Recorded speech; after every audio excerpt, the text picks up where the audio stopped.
Aquí comienza Entre el cielo y la tierra. Un espacio y un tiempo para cerrar y empezar la semana. Nuestro lugar para la reflexión.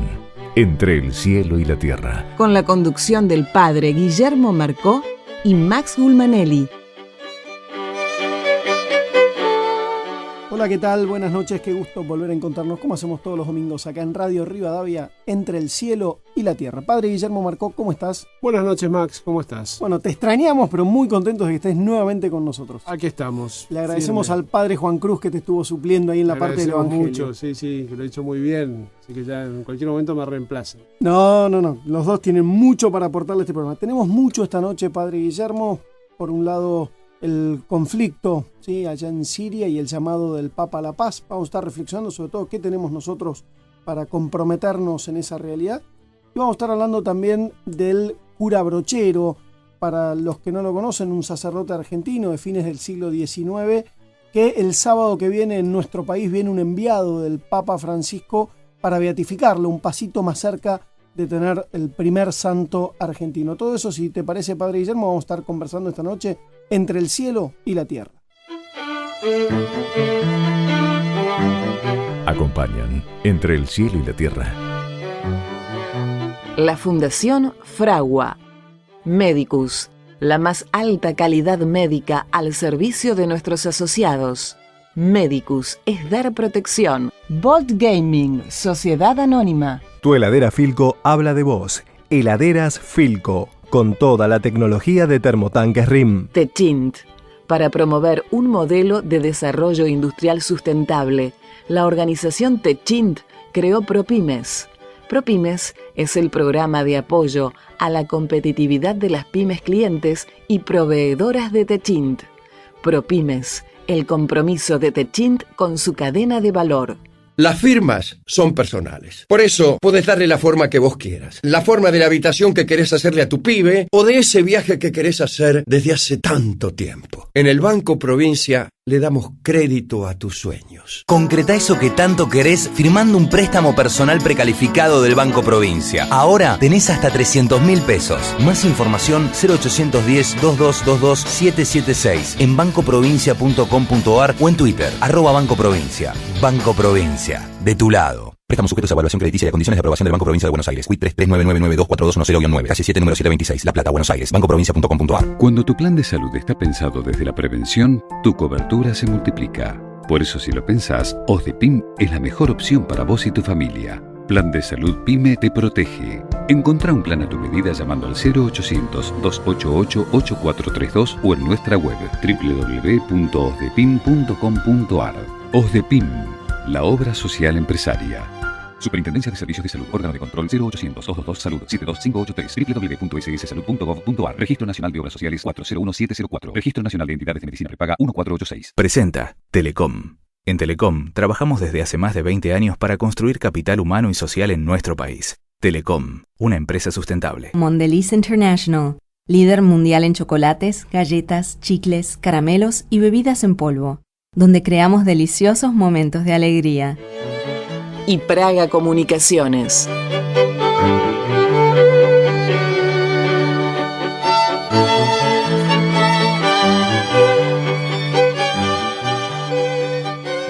Padre Guillermo, hoy la Iglesia nos presenta en el Evangelio el pasaje donde Jesús, uno de los tantos donde habla sobre las condiciones para ser su discípulo, donde plantea que quien no renuncie a todo para seguirlo, quien mira para atrás, no está en condiciones de ser su discípulo, pero también donde habla como de cierta planificación, ¿no? Pues dice, bueno, ¿quién, sí, cuando empieza a construir una casa no se fija primero si tiene los recursos necesarios, no sea que se quede a mitad de camino, o si un rey que tiene que ir a la guerra no calcula primero cuántos soldados tiene el enemigo para ver si no le conviene negociar la paz? ¿De qué aparece el tema de planificar y a la vez las condiciones para ser discípulo de Jesús? ¿De qué nos está hablando? Y bueno, siempre el lenguaje que Jesús tiene, el lenguaje más bien del Oriente, es un lenguaje que lleva como la confrontación con la propia conciencia, ¿no? La realidad es que para ser discípulo, una de las condiciones necesarias o independientes es cierta desligazón que uno tiene que trabajar toda la vida, porque permanentemente estamos como tirando lazos para aferrarnos al muelle y vamos como agarrándonos de las cosas que nos van pasando, y bueno, de alguna manera ser discípulo es estar en camino, es estar en movimiento, y el que está en movimiento tiene que ir dejando atrás, no puede estar como aferrado a, ¿no? Y bueno, eso por ahí en la vida del discípulo, en la vida del sacerdote en concreto, se ve como más patente, porque bueno, uno, digamos, se va asentando en la comunidad donde está, o el lugar que le toca, o los afectos que tiene, o lo que fuera, y bueno, permanentemente por ahí este llamado del Señor a desinstalarnos, o a aceptar nuevos desafíos, o a ir a donde no queremos ir, nos está movilizando desde adentro, desde el corazón, para decir, bueno, ser discípulo es sobre todo ser libre frente a Jesús, para poder decirle que sí y dejar que Él nos haga la vida y no tanto tratar nosotros de manejarla. Me parece que la tendencia del hombre, naturalmente, es siempre querer manejar su vida, y ser discípulo es el desafío de dejar que la vida la maneje Jesús. Entonces ahí está esa dicotomía en la cual nosotros estamos permanentemente, ¿no? Querer aferrarme, querer agarrarme para estar seguro, y por otro lado sentir que Dios me invita a poder, bueno, desprenderme y seguirlo. Qué contradictorio parece este mensaje, o qué contrapunto con la cultura actual, ¿no? Donde es, bueno, sé vos mismo, haz lo que quieras, lo que sientas, no te dejes imponer normas por nadie. La invitación a un discipulado de un maestro tan apasionante como Jesús a la vez es como un contrapunto difícil, ¿no? No, sin duda que sí, pero también creo que es el desafío, ¿no? O sea, una cultura que bueno, por ahí no tiene demasiadas cosas permanentes, donde la gente no sabe ni siquiera qué va a hacer la semana que viene, o no quiere tener compromisos, no quiere atarse a nadie, ¿no? Y en las relaciones de pareja, por ejemplo, uno no quiere atarse a nadie, porque más bien quiere ser libre.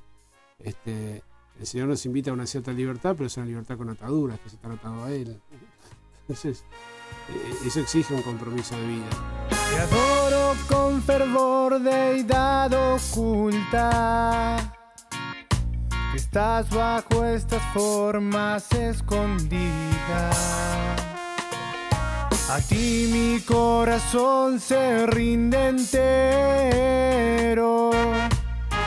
Entre el cielo y la tierra, con la conducción del padre Guillermo Marcó y Max Gulmanelli. Padre Guillermo, en los próximos días, el sábado próximo, un enviado del Santo Padre Francisco va a estar en nuestro país, va a ir a la provincia de Córdoba, ahí a la villa de Cura Brochero, para canonizar a este santo hombre, ¿sí?, conocido como Cura Brochero. Estamos en comunicación telefónica con el Padre Ernesto Salvia. El Padre Ernesto Salvia es párroco de la iglesia de San Pedro Telmo, aquí en Buenos Aires, y es docente de Historia de la Iglesia. Padre Ernesto, buenas noches. Max Gulmanelli y el Padre Guillermo Marcó lo saludan. Buenas noches, Padre Guillermo, Max, ¿cómo les va? Bien, muy bien. Me parece que es beatificación, no canonización. Sí, perdón, cometí el error, absolutamente. Así es, beatificación. Me aceleré, ya fui por todo. Ya lo mandabas a los altares. Bueno, las beatificaciones son en los lugares y las canonizaciones en Roma. Así que, Padre Ernesto, bueno, todo tuya la palabra para que nos cuentes quién era José Gabriel del Rosario Brochero. Bueno, el Padre Brochero, sacerdote del clero secular de la diócesis de Córdoba, cuando la diócesis de Córdoba abarcaba la provincia de Córdoba y la provincia de La Rioja, ¿no es cierto?, allá por el siglo XIX, y bueno, desplegó una gran obra ministerial en sacerdocio, como párroco, como animador de los ejercicios espirituales de San Ignacio, y bueno, es un miembro del clero secular, y a nosotros los sacerdotes, especialmente el clero secular, pero también para todos los sacerdotes argentinos, es una gran bendición esta, ¿no? ¿Y por qué se destacó, digamos? ¿Cuál es la obra que lo hace pasar a la historia, ser tan famoso, y que hoy el Papa Francisco decida dar este paso camino a la canonización? Bueno, yo creo que ya está bastante, digamos así, era una historia bastante larga, ¿no?, del proceso de canonización del Padre Brochero, que la primera llegada al altar, digamos, es la beatificación, ¿no?, desde hace muchos años, y bueno, yo creo que lo que pasa a la historia del Padre Brochero es su predicación y su tratar de transmitir ese amor a Jesucristo en su ministerio sacerdotal, sobre todo, porque a veces a los curas se nos conoce por las obras, sino la obra espiritual que fue la difusión y la animación para que sus feligreses, todos los feligreses, hombres, mujeres, realizaran o tuvieran la experiencia profunda de Dios en los ejercicios espirituales de San Ignacio de Loyola, ¿no? Y ahora, ¿él cómo organiza? Esta era una gran gesta, porque implicaba un movimiento de personas muy grande. Yo leía el otro día que por ahí había caravanas de hasta 700 personas a lomo de mula, pasando días hasta de nieve intensa, para poder llegar a Córdoba, y él tenía incluso, a ver si nos puedes contar un poquito más sobre eso, un sistema de reemplazo para que la gente no se negara a hacer los ejercicios. Esa creatividad que tenemos todos los argentinos, que es una nota nuestra, ¿no?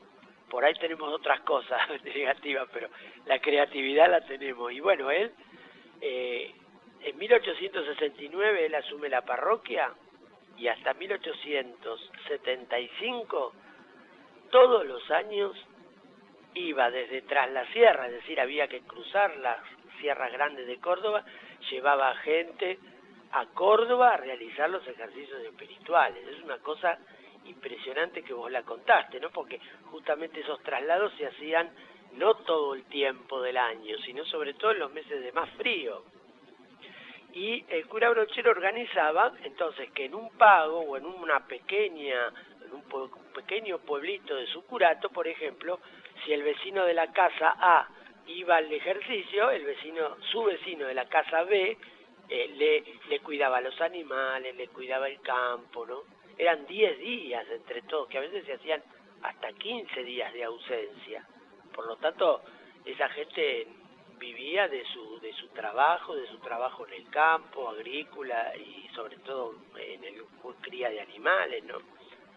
Así que eso era un trabajo muy grande y eso fue creando también una conciencia de comunidad, ¿no? Que es lo que nosotros tenemos que también incentivar, ¿no es cierto?, en nuestro país, ¿no? El clima de comunidad y fraternidad para poder llegar todos a un tren de vida digno, ¿no es cierto? Bueno, y él con eso construía la comunidad también, ¿no? Eso es interesante, ¿no? Padre Ernesto, entonces el cura Brochero arma este sistema de reemplazo para que la gente pueda, lo que hoy conocemos como el camino de las altas cumbres, hoy es un paso muy pintoresco que uno hace en auto o en colectivo, ahí lo hacían a lomo de mula o caminando, y él predicaba los ejercicios en Córdoba. ¿Por qué se van hasta allá y no hacen los ejercicios en el mismo pueblo? Bueno, justamente hasta el año 1875 las digamos, tandas de ejercitantes iban hasta Córdoba. Pero en el año 1872 el padre Brochero empieza a pedir dinero, pedir donaciones, porque él decía, bueno, esto no puede ser así, digamos, va a haber mucho más viabilidad en la medida en que yo pueda construir esta casa de ejercicios en mi propio curato, ¿no? Y es así como la Villa del Tránsito se comienza a construir una casa que hoy tuvimos la gracia de conocerla y hacer ejercicios, tenemos la experiencia y la cercanía, ¿no? La huella espiritual de Brochero allí, ¿no? Él era muy humilde, ¿no? Y bueno, él consideraba que él no era digno de predicar esos retiros, ¿no? Él, ¿qué hacía? Llamaba a los padres jesuitas de Córdoba a que predicaran los ejercicios, pero a veces pasaba que algunos llegaban tarde por problemas del camino, problemas climáticos, que no podían venir y todo, así que él tenía que estar organizando a la gente y también dando la animación a esos ejercicios, ¿no? O sea, hay anécdotas muy lindas, muy pintorescas, ¿no? Que lo pintan al cura de cuerpo entero, ¿no? Decir, bueno, vean este Cristo, ¿no? Vean a la Purísima, récenle a la Virgen, nuestra Madre, bueno, todo lo que ese momento tan especial que son los ejercicios, poder nosotros descubrir, ¿no? Esa cercanía de Dios.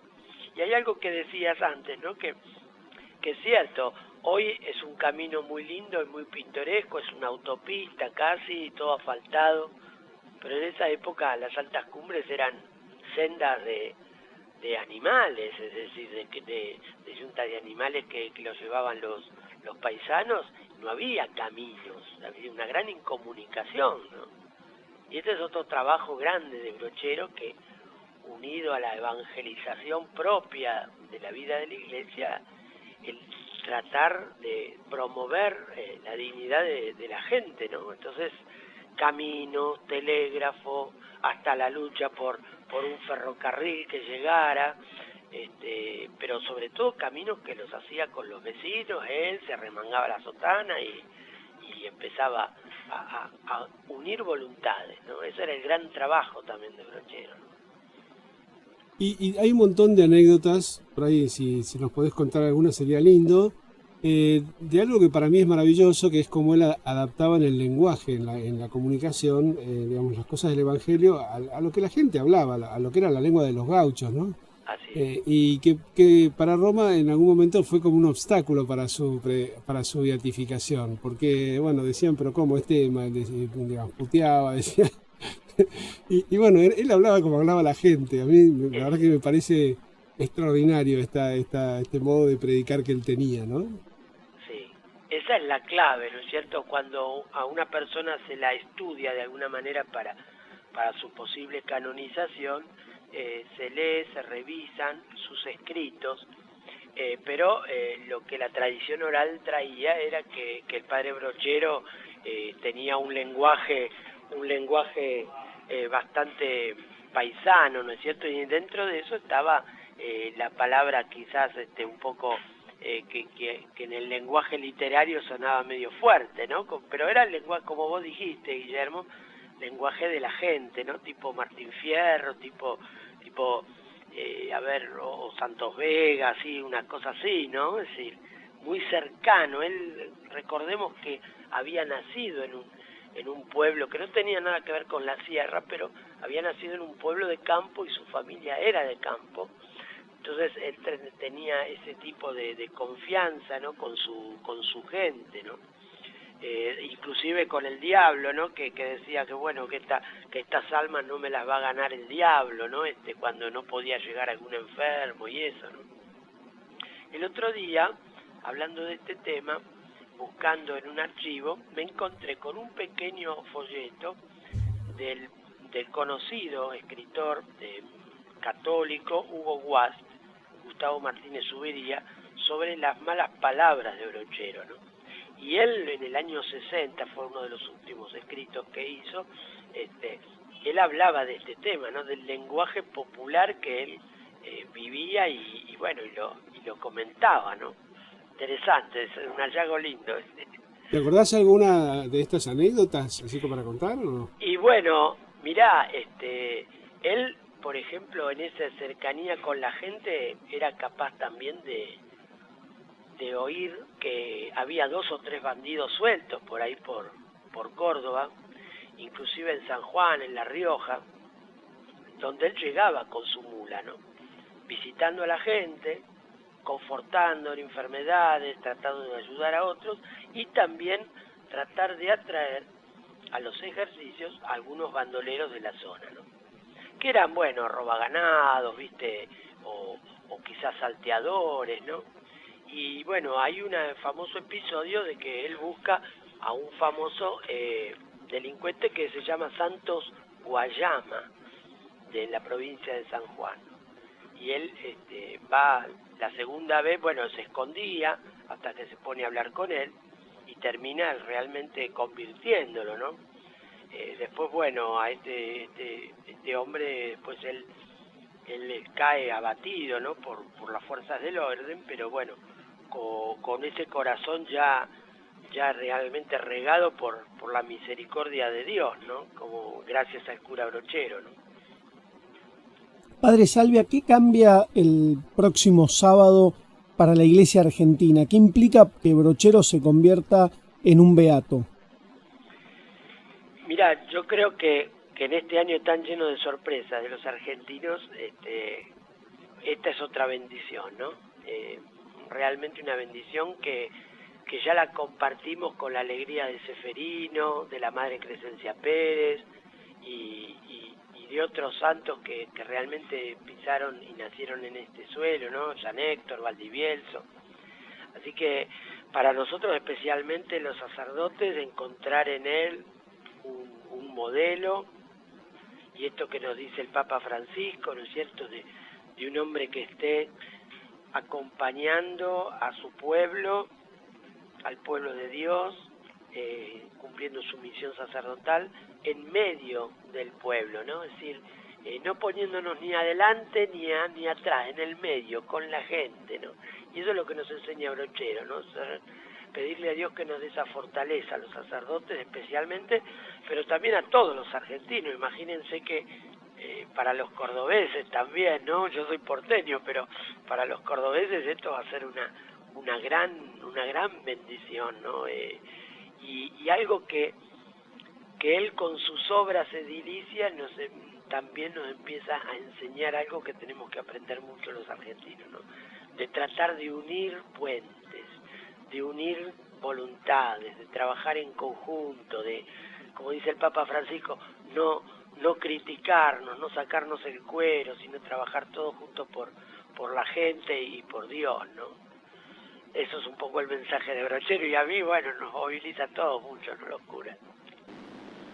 Padre Ernesto Salvia, muchísimas gracias por acompañarnos, que tenga buenas noches. Bueno, buenas noches y saludos a todos los oyentes, y a ustedes una especial bendición. Gracias, Ernesto.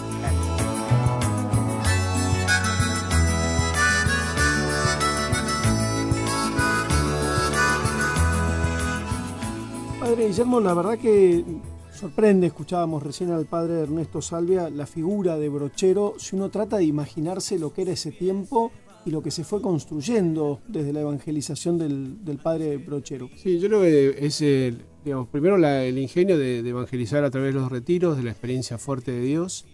Y lo segundo que impresiona de él es cómo en aquella época él no tuvo miedo de dialogar con las autoridades. Juárez Herman era su amigo, el gobernador de Córdoba, había sido compañero de él de colegio, y usó esa influencia para construir caminos, para llevar telégrafo, para llevar el ferrocarril. O sea, civilizó, no solamente fue una persona que hizo un bien espiritual, sino que se ocupó muchísimo de la promoción humana de la gente del lugar, ¿no? Entonces, creo que ahí está para mí el secreto y la actualidad del mensaje de Brochero para los curas del clero, que muchas veces nos toca esa tarea, ¿no? De no solamente ocuparnos del bien espiritual de la gente, sino, bueno, muchas veces de reformar parroquias, abrir edificios, construir casas de retiro, estás en un barrio, tener que hacer un centro de recuperación para adictos, hacer un salón de usos múltiples, no sé, todo ese tipo de cosas que muchas veces, a veces los curas las consideramos una carga, y que bueno, creo que en Brochero también las vemos reivindicadas, ¿no? No solamente hay que ocuparse del bien espiritual de la gente, sino de la integridad del mensaje del Evangelio que llega a las personas. Algún día deberíamos hablar con los formadores del seminario cómo se preparan los sacerdotes para todo esto, porque hay una preparación espiritual para anunciar el Evangelio, pero después dirigen organizaciones muy complejas. Sí, pero la preparación de ese tipo organizacional es cero, es la experiencia, nada más. Sí, lo que pasa es que la experiencia es un peine que la vida te da cuando te quedaste pelado. Sí, bueno, y es complicado. Pero yo llegué, digamos, cuando fui párroco, no tenía ni idea ni cómo se hacía un cheque. Esas son cosas que te enseña la vida a palos. El sábado que viene, entonces, desde nuestra provincia de Córdoba, ahí en Villa Cura Brochero, en la zona de Tras la Sierra, pegadito a Mina Clavero, un enviado del Papa Francisco va a estar beatificando a José Gabriel del Rosario Brochero, popularmente querido como el cura Brochero. Seguramente esperemos que los demás medios también lo estén cubriendo para que uno pueda ver. Estiman una cantidad muy significativa, aproximadamente 250.000 o 300.000 personas de todo el país que se van a estar acercando para la ceremonia. Si Jesús hubiese bajado de la cruz antes que termine su pasión, si María hubiese dicho al cielo que no, luego de escuchar a Simeón, si el amor se diera frente al miedo y negociara un alto al fuego con el mal y la opresión, si la fe se convirtiese en duda y la alegría en amargura, ¿para qué tanta canción? Si el Bautista hubiese decidido huir sin llevar a cabo su misión, y si Pedro hubiese escapado de Nerón, dejando dejando al rebaño sin pastor. Si todo lo puro y verdadero se comprara con dinero, no tendría más valor. Si la luz se volviese penumbra y todo se quedara a oscuras, ¿dónde iríamos tú y yo? Dímelo, peregrino, peregrino, ni una bala te detuvo en tu camino.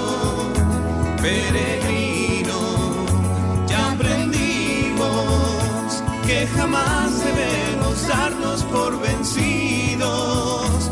Peregrino, peregrino, no fue en vano todo lo que has recorrido. Peregrino, buen amigo de María, el predilecto de sus hijos.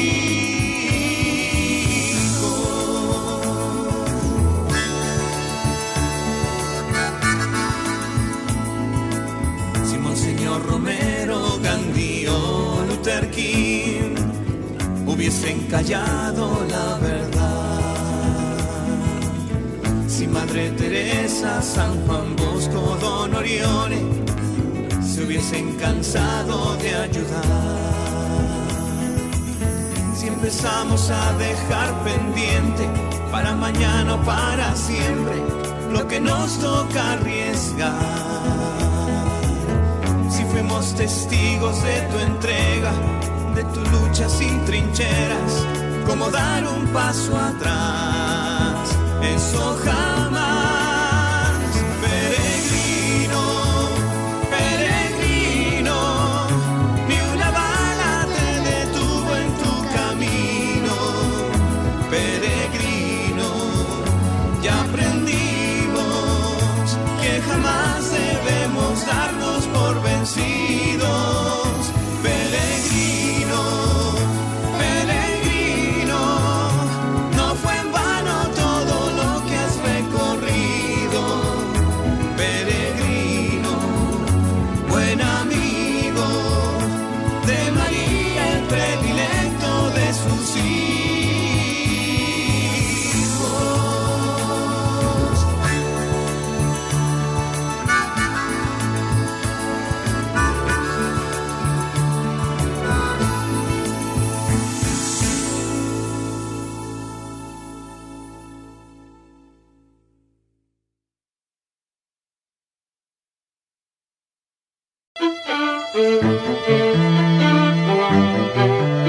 Entre el cielo y la tierra, un espacio y un tiempo para abrir y cerrar la semana. Seguimos entre el cielo y la tierra. El Papa Francisco convocó para el día de ayer y mandó también una comunicación a los líderes de las Naciones Unidas del G20, solicitando una resolución pacífica de este conflicto que debería, me parece, llamarnos la atención más de lo que nos la llama. Y nos pide a los fieles del mundo que en el día de ayer iniciemos una jornada de ayuno y oración por la paz en Siria y por la paz mundial. Sí, una paz que es una actitud del corazón, porque me parece que lo que tiene muy claro el Papa Francisco es que los conflictos tienen nombre y apellido en la historia del mundo, ¿no? Cuando uno mira la historia, lee la historia, se da cuenta que las decisiones muchas veces para una guerra no fueron de los pueblos, sino más bien fueron del corazón de una persona entenebrecido, un corazón agriado, que por supuesto genera motivos en el otro para reaccionar de esa manera, o decide invadir otro país, o decide, como en el caso de Siria, un presidente de una minoría que es la chiita, que decide, combatir a la oposición sunita de una manera violenta, ¿no?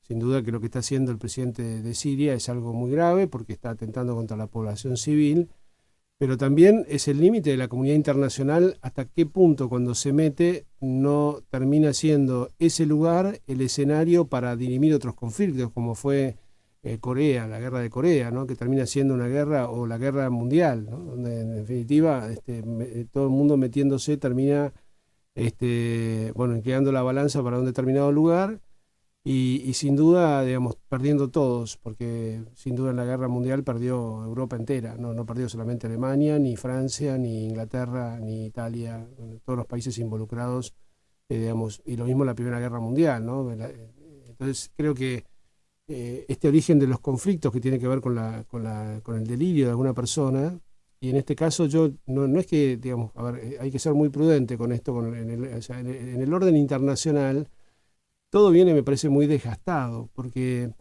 a ver, Estados Unidos ha tenido si se quiere, o se ha arrogado a lo largo de la historia, una de los últimos, sobre todo cuando se involucró en la Guerra Mundial, como una especie de papel de custodio de la democracia de las naciones. Pero la realidad es que se meten con una ignorancia a veces tan grosera, ¿no? De intervenir en países que no tienen ni idea, como fue en la guerra de Irak, por ejemplo.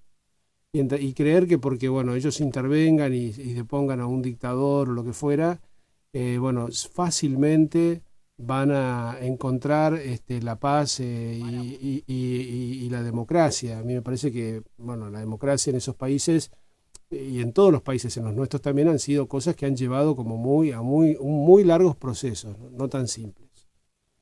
Estamos, Padre Guillermo, en comunicación telefónica con un amigo de la casa, con quien hemos conversado ya en varias oportunidades, Omar Abud, cofundador del Instituto del Diálogo Interreligioso, dirigente de la comunidad islámica en nuestro país. Omar, buenas noches. Max Gulmanelli y el Padre Marcó te saludan.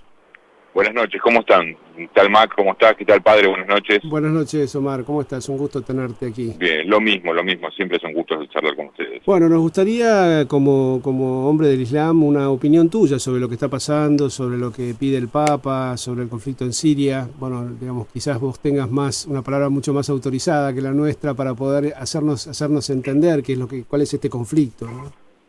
Bueno, no sé si tanto más autorizada, Padre. O sea, el tema concreto que una vez más, ¿no es cierto?, desde Roma, ¿no es cierto?, la voz más fuerte que se alza para prevenir un conflicto de estas características es la del Sumo Pontífice. Tuvimos un antecedente con Juan Pablo II en términos de la guerra con Irak, pero ahora notamos todavía, ¿no es cierto?, un compromiso aún mayor todavía en términos de lo que implica la cuestión de la paz, ¿no es cierto? Es decir, Siria viene sufriendo este proceso desde hace 2 años, ¿no es cierto?, una guerra intestina de características devastadoras, ¿no es cierto?, en términos del sufrimiento de la población, ¿no? y ahora la hipótesis, ¿no es cierto?, de un ataque o de un bombardeo que, a mi entender, va a echar bastante más leña al fuego, ¿no es cierto? O sea, es un cambio de armas hipotéticamente químicas por una cantidad de armas cínicas que se decide en escritorio, porque en definitiva, Padre, usted sabe bien que las bombas y los bombarderos y los aviones traen más desesperanza, traen más devastación, traen más conflicto y nunca paz. O sea, el argumento que dice que para tener paz mañana hay que hacer la guerra hoy, ha demostrado en la historia de que deja un tipo de heridas que no permite ningún tipo de pacificación ni ningún ambiente que tenga la posibilidad de reconstruir. De esto quedan muchísimas heridas. Gente que además el riesgo de que se sumen otras potencias y termine siendo un conflicto que están dirimiendo en la tierra de Siria, no sé, Rusia otra vez y China contra Estados Unidos, con lo cual, digamos, el conflicto tiende a agravarse.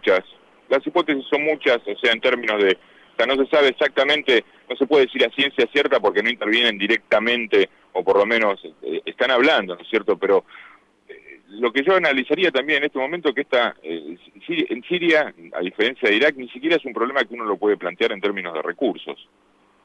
Siria no es un país con petróleo, no tiene lo que yo digo a veces la maldición del petróleo en términos de la apropiación de recursos o una visión de características imperiales que puede interesar un país así, ¿no es cierto? Es decir, esto tiene características eminentemente políticas y es un conflicto que se sabe dónde empieza o cómo empezaría, pero lamentablemente no se sabe cómo termina. La medialuna fértil, el Golfo, el oeste asiático, ¿no es cierto?, son zonas, ¿no es cierto?, con hipótesis de conflicto importante.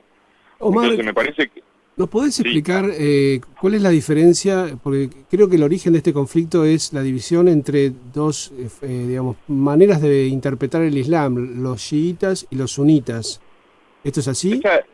En realidad Yo te puedo explicar cuáles son las diferencias, o sea, no tengo en claro y no me parece que sea efectivamente que se esté dando una guerra por esas características, sí en las capas de arriba, es decir, sí en términos de discurso por ahí hay voces de un lado y del otro que están de alguna manera enunciando un conflicto de esas características, pero si te pones a pensar, o sea, el gobierno de Siria y el anterior, ¿no es cierto?, tuvieron relativamente un periodo larguísimo de paz, o sea, yo no centraría el conflicto en la característica religiosa de las escuelas islámicas.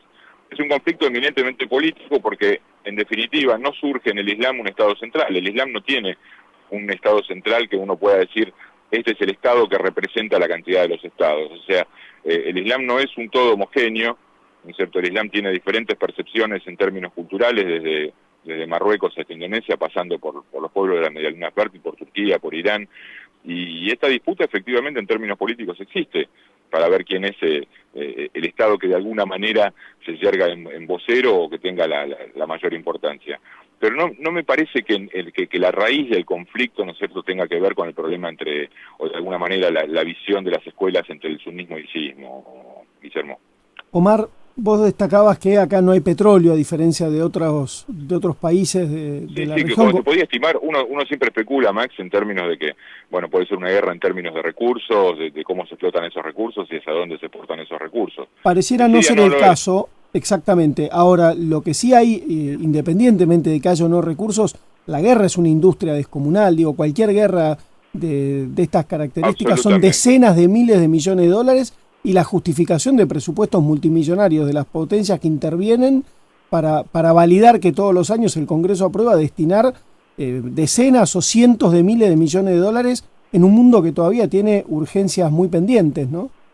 Absolutamente, ¿no es cierto? Si uno evalúa, ¿no es cierto?, los sectores en el mundo que todavía que sufren hambre, marginalidad, carencias de múltiples tipos, uno se da cuenta que este gasto en términos armamentistas es tremendo, ¿no es cierto? Es un grave pecado. O sea, para quien contemple, ¿no es cierto?, y que tenga una perspectiva, ¿no es cierto?, de paz en el mundo y de hermandad entre los hombres, la verdad que gastar plata en armas, ¿no es cierto?, con todas las carencias que hay es tremendo. Pero es como lo dijiste vos, ¿no es cierto? Es una industria, ¿no es cierto?, que mueve también presupuestos, mueve fortunas, ¿no es cierto? Y evidentemente vemos una vez más, ¿no es cierto?, la cuestión de las características imperiales y una guerra que ya no es fría, porque aparentemente después de la caída del muro, el conflicto que tuvo en vilo durante muchos años después de la Segunda Guerra Mundial no se reedita en términos directos, pero sí aparecen concretamente y cada uno tiene específicamente sus anhelos, pero lo están dirimiendo en una tierra, en un país árabe, en tierras del Islam y como te decía antes, ninguno de los conflictos del Medio Oriente, y esto es para interpretarlo bien, ¿no es cierto?, tiene una verdadera raíz de orden religiosa. Ni siquiera el conflicto que viene sosteniéndose desde hace años, ¿no es cierto?, entre palestinos e israelíes, de ninguna manera tienen raíces específicamente religiosas. La religiosidad pasa por otro lado. Que se use la característica o que se trate de transformar el hecho en una religión política, que no es lo mismo que la incidencia de la religión en la política, es otra cosa completamente diferente. Es un argumento bastante complejo. ¿Cómo ves la convocatoria que, bueno, tuvo lugar ayer? Estamos en domingo, y bueno, la comunidad islámica de alguna manera en la Argentina, digamos, hizo algo, se preparó para adherirse a este deseo de paz. Sí, absolutamente. De hecho, se está trabajando también bastante desde el centro y desde otras entidades con algunas personas que han podido salir, ¿no es cierto?, de Siria. Se está haciendo un esfuerzo de características humanas. Pero la convocatoria a una jornada de ayuno, ¿no es cierto?, la convocatoria, ¿no es cierto?, en términos de la paz que está haciendo el Papa Francisco, yo creo que es la voz más autorizada en este momento del mundo, ¿no es cierto?, y la única voz genuina en términos de un conflicto que no lo quiere nadie, ¿no es cierto?, porque está costando, ni siquiera los parlamentos, muchos de los parlamentos europeos están aprobando la medida. Por eso me parece central, lo remarco y lo recalco efectivamente la acción que está tomando el Papa, ¿no es cierto? O sea, en este mundo, el otro día lo decía en una charla, ¿no es cierto? Siempre hemos visto a lo largo del siglo pasado, ¿no es cierto? Y lo que va de ¿no es cierto?, todas las decisiones tomadas en base a la autoridad temporal. Hoy existe una autoridad espiritual en el mundo que le está hablando a los hombres en términos de conciencia. Omar, muchísimas gracias por acompañarnos, un gran abrazo y buenas noches. Un fuerte abrazo. Gracias, Omar. Era Omar Abud del Centro Islámico de la República Argentina y del Instituto del Diálogo Interreligioso. Al borde de un sueño fugaz, entre la conciencia y la luz,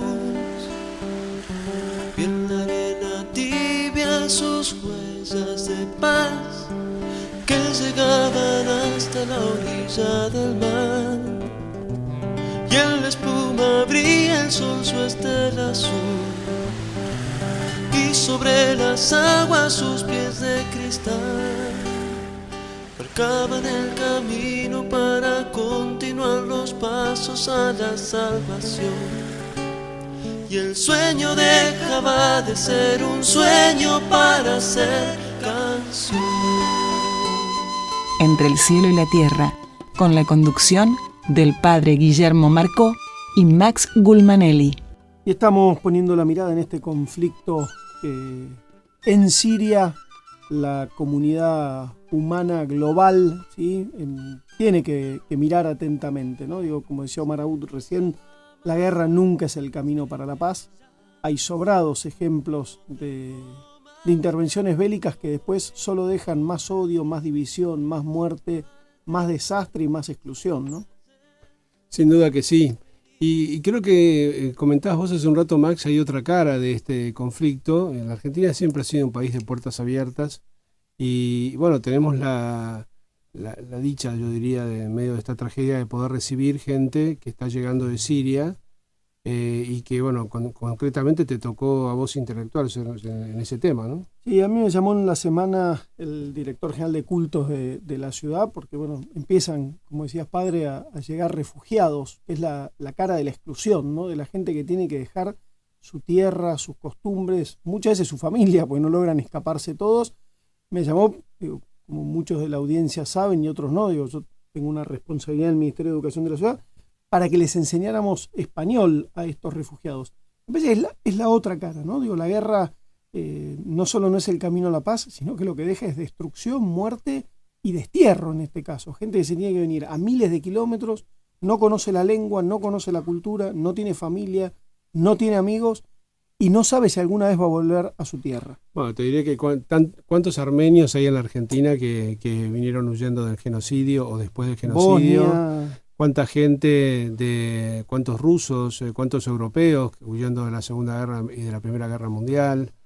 La Argentina ha sido un destino que, bueno, gracias a Dios, como país de paz ha amparado muchísimas veces a aquellas personas que han venido huyendo de conflictos y aquí han encontrado una tierra por lo menos de paz y promisión. Más allá de nuestros defectos, sin duda ese ha sido un valor en la Argentina, ¿no? Sin faltar el respeto a la enormidad de este conflicto y que se entienda el paralelo que quiero trazar. Me parece que quizás los que nos están escuchando, los que recibimos y ayer adherimos o no a este llamado del Papa, una jornada de ayuno, de oración, de reflexión por la paz, la construcción de la paz tiene también otra cara, que es la paz del día a día. En una sociedad, sobre todo en las grandes ciudades, ¿no? Donde uno ve que a veces vivimos con tan poca paz, con tanta ansiedad, con tanta violencia, donde conflictos entre vecinos. Me acuerdo un caso por un tacho de basura el año pasado, un vecino mató al otro, ¿no? Entonces me parece que construir la paz no solo es allá lejos para que no haya guerra en Siria, sino también tenemos que construir la paz aquí y ahora con mi compañero de trabajo, con mi vecino o con mi esposa. Sin duda que la paz es una construcción del corazón, ¿eh? Así que creo que es importante, digamos, hacer un pequeño cierre de este tema y tenemos otro temita para hablar. Haberlo conocido es lo mejor que nos pasó en nuestras vidas. Y darlo a conocer con las palabras y la vida da alegría. Padre Guillermo, y ayer también la comunidad, el día jueves, viernes, no tengo muy claro cómo es la fiesta. Creo que viene el año nuevo primero, 5774. Y después las jornadas de reflexión del Día del Perdón. Es algo interesante también dentro del marco de las cosas que hemos estado hablando, es algo que tiene que ver con el año nuevo, con el volver a empezar, la comunidad judía, que mira para adentro, reflexiona y sobre todo le pide perdón a Dios por las cosas que uno ha hecho que han atentado contra el orden y contra la convivencia de las personas. Es una experiencia de jubileo, es una especie como de blanqueo, ¿no? Donde uno perdona y arranca de nuevo. Uno perdona, es perdonado por Dios y quiere arrancar ese año nuevo, ¿no? Con un corazón nuevo, como decía el profeta Jeremías, ¿no? Shana Tová, entonces, para toda la comunidad judía en nuestro país, para todos aquellos que nos estén escuchando en esta noche. Esperamos que hayan tenido un feliz año. Y esta experiencia del perdón, hablando de la paz, me parece que es fundamental, ¿no? Digo, si el corazón del hombre no sabe perdonar, nunca va a poder vivir en paz. Nunca va a poder vivir en paz. Y creo que es raro recomendarlo por radio, ¿no? Pero hay un videíto en YouTube que se llama El Perdón de Dios, que si pueden, véanlo, porque la verdad que es muy emocionante. Es muy tonto el cuento, ¿no? Porque en realidad es empieza con una pelota de ping-pong, un padre de familia que bueno, dice que en la casa hay siempre un lugar, o en toda casa hay un lugar donde uno tira esos objetos que no encuentran lugar, ¿no? Viste, típico un plato o algo donde uno va tirando, no sé, una virome que no sabe de quién es, la gomita que no sabe dónde poner, la pila que quedó en desuso, bueno. El canasto de las cosas perdidas. Sí, un juntadero de cosas así, ¿no? Dice, bueno, y en ese lugar apareció una pelotita de ping-pong. Y yo la verdad que le pregunté a mi mujer, y ella tampoco supo decirme, y un día fuimos y le preguntamos a nuestro hijo mayor, digamos, y él puso como una voz extraña que no era de él, parecía que no era de él, diciendo, y qué sé yo, de dónde salió esa pelotita de ping-pong. Bueno, el asunto pasó, al fin y al cabo no le dimos a mayores, ¿no? Porque era, bueno. Y al rato escuchamos gritos, o a los días escuchamos gritos, los gritos eran del hermanito que él le estaba pegando, entonces cuando llegamos, dice, puso la misma voz para decir que él no había tenido nada que ver, ¿no? Y entonces yo le dije, bueno, se ve que pasó lo mismo que con la pelotita de ping-pong, ¿no?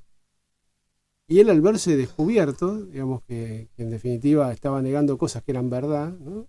Sale corriendo y bueno, se desaparece, sale corriendo y entonces pasan, dice, bueno, dejémosle un rato solo, y bueno, el tema es que a las 2 horas él se va a trabajar, la mujer llama y le dice, mira, la verdad que no, ni bajó.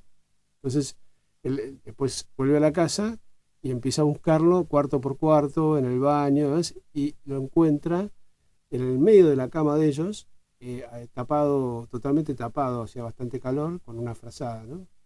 Y él, cuando lo ve ahí, se pone a pensar, bueno, ¿cómo se sentirá, no? ¿Cómo se sentirá de haberse visto descubierto en esto que hizo mal, ¿no?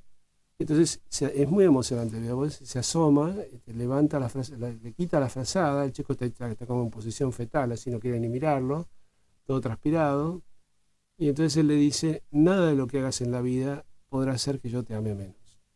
Es realmente muy emocionante, ¿no? Muy lindo. Entonces, el chico la abraza y bueno, en el fondo él después termina reflexionando sobre cómo es el perdón de Dios, ¿no? O sea, yo creo que en el fondo el hombre que siempre está buscando esta cosa, digamos, del límite, como decís vos, de que muchas veces somos patoteros y por cualquier cosa nos enojamos o nos molestamos con el otro y enseguida tenemos una mala reacción o hacemos cosas malas de verdad, ¿no? Y bueno, sin embargo, cómo Dios tiene esa mirada que es superadora. Yo creo que solamente el hombre que se reencuentra con Dios puede entender que desde el amor, él también, al ser amado, tiene que volver a amar a otros, ¿no? Y no es a la inversa. O sea, es el amor de Dios que es el fundante de esta necesidad de reconciliarse.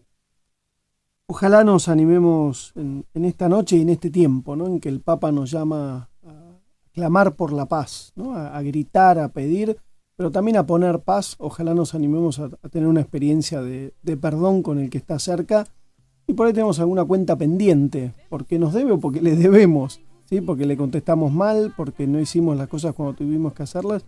El camino de la reconciliación me parece que tiene mucho de sanación, y que en este tiempo que vivimos cada uno de nosotros tiene una historia para sanar, para hacer jubileo y para empezar de nuevo. Cristo es el camino, la verdad que nos libera. Cristo está vivo y nos da vida plena.